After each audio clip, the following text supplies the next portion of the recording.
Ito lang po yung gulay na natira sa ref. Kaya lutuin ko na bago mabulok, guys. Ayan, meron tayo ditong sayote at saka carrots. Ayan, hindi to kompleto ricado, guys, ha. Niluto ko lang siya kung anong meron sa ref, niluluto ko na. So, ganyan yung pagkahiwa ko, guys. Ayan, ito yung kutsilyo na ginamit ko panghiwa nitong gulay. Meron na itong manok.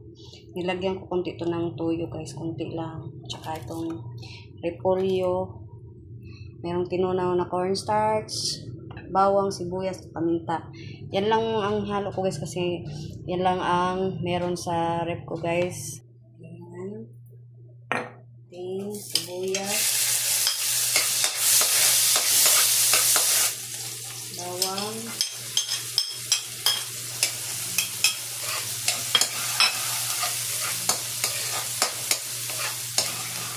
ilagay tayo ng paminta, guys. Pamintang durog.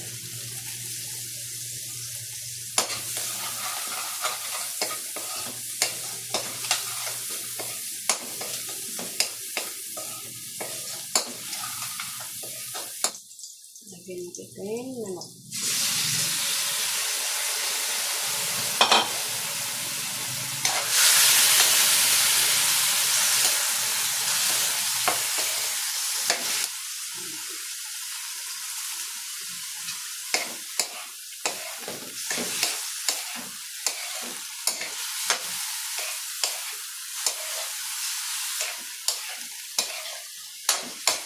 Ano natin, guys?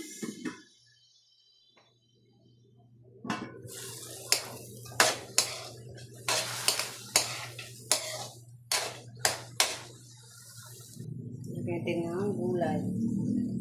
Dami na yan, guys. Daming gulay, guys, kasi paborito namin yung gulay. Kahit hindi kompleto ricado, guys, basta maluto lang, pwede na.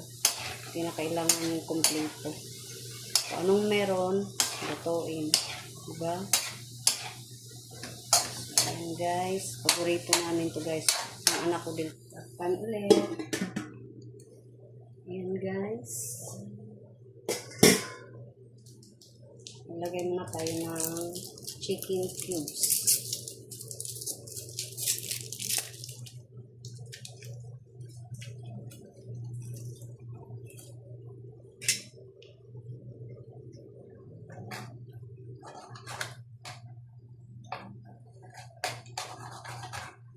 At ilagay na rin natin ang ating cornstarch na tinunaw kanina.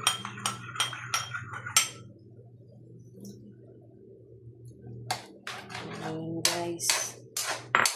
Dahil gusto namin ng sabaw, guys, magdagdag ka konti ng sabaw.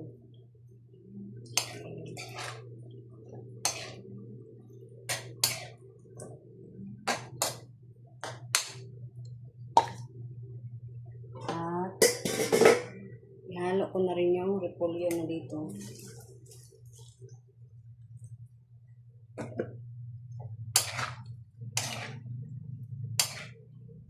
Kasi luto na yung ating guys. Gusto lang natin i-half cook lang yung Ayan, guys.